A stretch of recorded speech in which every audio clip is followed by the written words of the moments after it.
Hi friends, Indian spicy கிச்சனுக்கு subscribe பண்ணுங்கள். இன்னும் நிறைய யூஸ்ஃபுல்லான வீடியோஸ் உங்களுக்காக. இன்றைக்கி குழந்தைங்கள்லேருந்து பெரியவங்க வரைக்கும் இரும்பல், சளி, சுவாச கோளாறையில் சரியாகிறதுக்கு வீட்டிலே பாரம்பரிய முறையில் கை வைத்தியம் எப்படி செய்கிறதுன்னு பார்க்கலாம். இப்போது இதில் வெத்தலை எடுத்திருக்கேன். இது நாட்டு வெத்தலை, ஹைப்ரிட் வெத்தலை தேவையில்லை. நாட்டு வெத்தலையில் நிறைய ஹெல்த் பெனிஃபிட்ஸ் இருக்குது. இப்போ இதில் 1 டம்ளர் அளவுக்கு தண்ணி ஊற்றிக்கலாம். ஊற்றிட்டு வெத்தலையை சின்ன சின்னதாக கட் பண்ணி போட்டுக்கலாம். அப்போ தான் அதில் இருக்க எசன்ஸ் நல்லா தண்ணியில் இறங்கும். இப்போ இந்த வெத்தலை சாறு நம்ம எடுத்து குடிக்கிறதுனால குழந்தைங்களுக்கு சளி, இரும்பல் எல்லாம் சரியாக போயிடும். குழந்தைங்களுக்கு சளி, இரும்பல் இருந்தால் நார்மலாகவே அவங்களுக்கு மூச்சு திணறல் வரும். மூச்சு வரத்துக்கு ரொம்ப கஷ்டப்படுவாங்க. இந்த வெத்தலை சாறு சாப்பிட்றதுனால அந்த சுவாச கோளாறு எல்லாம் சீராயிட்டு குழந்தைங்க நல்லா மூச்சு விடுவாங்க, நிம்மதியாக தூங்குவாங்க. இந்த வெத்தலை சாறு இப்போ நல்லா கொதிக்க வைக்கிறோம். இது கொதிச்சு வச்சதை அப்படியே மூடி வச்சுட்டு காலையில் வெறும் வயிற்றுல குழந்தைங்களுக்கு கொடுத்தா கூட அவங்களுக்கு அந்த மலச்சிக்கல்லாம் இருந்ததுன்னா சரியாக போயிடும். இது டெய்லியும் ஒரு 3 டைம் கொடுக்கலாம். இது பிறந்த குழந்தையிலேருந்து பெரியவங்க வரைக்கும் சாப்பிட்லாம்.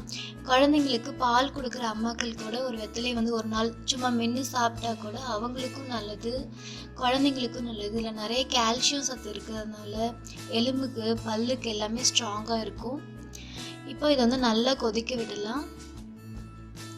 அது மட்டும் இல்லாமல் குழந்தைங்க நார்மலாகவே கொஞ்சம் பேர் நிறைய சாப்பிட மாட்டாங்க. சாப்பிட்றதுக்கு என்ன மெயின் காரணம்னா அவங்களுக்கு சாப்பிட்ட சாப்பாடு ஜீரணம் ஆகாதனால தான், நல்லா பசி எடுக்காதனால தான் அடுத்த வேளை சாப்பிட மாட்டாங்க. அவங்களுக்கு ஃபோர்ஸ் பண்ணி சாப்பிட வைக்க முடியாது. அவங்களுக்கு இந்த வெத்தலை சாறு கொடுத்தோன்னா அவங்களுக்கு நல்லா பசி எடுக்கும், ஜீரண சக்தியை இன்க்ரீஸ் பண்ணும். அப்போ ஜீரணம் ஆனதுக்கப்புறம் ஆட்டோமேட்டிக்காக பசி எடுக்கும், அவங்களும் நல்லா ஆரோக்கியமாக இருப்பாங்க. இந்த வெத்தலை சாறு குடிக்கிறதுனால உடம்புல அந்த முக்கியமான சாப்பாட்டில் இருக்க மினரல்ஸு, நியூட்ரியன்ஸ்லாம் அப்சர்வ் பண்ணி உடம்பு ஆரோக்கியமாக இருக்கிறதுக்கு இது உதவியாக இருக்கும். இப்போ பாருங்கள், 1 டம்ளர் தண்ணி ஊற்றினோம். இப்போ 1/4 டம்ளர் தண்ணி ஆயிடுச்சு. இப்போ இதில் வெத்தலையை பாருங்கள், நல்லா வெந்துட்டு நல்ல எசன்ஸ் இறங்கியிருக்கு நல்லாவே. இப்போ நான் 8 மாதம் குழந்தைக்கு கொடுக்கறதுனால ஒரு சங்கடை கொடுக்க போகிறேன். இது ஜீரண சக்தி இன்க்ரீஸ் பண்ணும். கேஸ் ட்ரபிள் குழந்தைங்களுக்கு இருந்தால் சரியாகும். குழந்தைங்கள அடிக்கடி தூக்கிட்டே இருக்கிறதுனால அவங்களுக்கு உடம்பு வலி இருக்கும். இது கொடுக்கறதுனால உடம்பு வலி சரியாக போயிடும். இந்த வெத்தலை சாறு குழந்தைங்களுக்கு கொடுக்கறதுனால தேவையில்லாத குடலில் தங்கியிருக்க அழுக்குகளும் வெளியே வந்துடும். அது மட்டும் இல்லாமல் சளியும் மோஷன் வழியாக வெளியே வந்துடும். இந்த வீடியோ உங்களுக்கு யூஸ்ஃபுல்லாக இருந்தால் லைக் பண்ணுங்கள், உங்கள் ஃப்ரெண்ட்ஸ் அண்ட் ஃபேமிலிக்கு ஷேர் பண்ணுங்கள், மறக்காமல் கமெண்ட் பண்ணுங்கள்.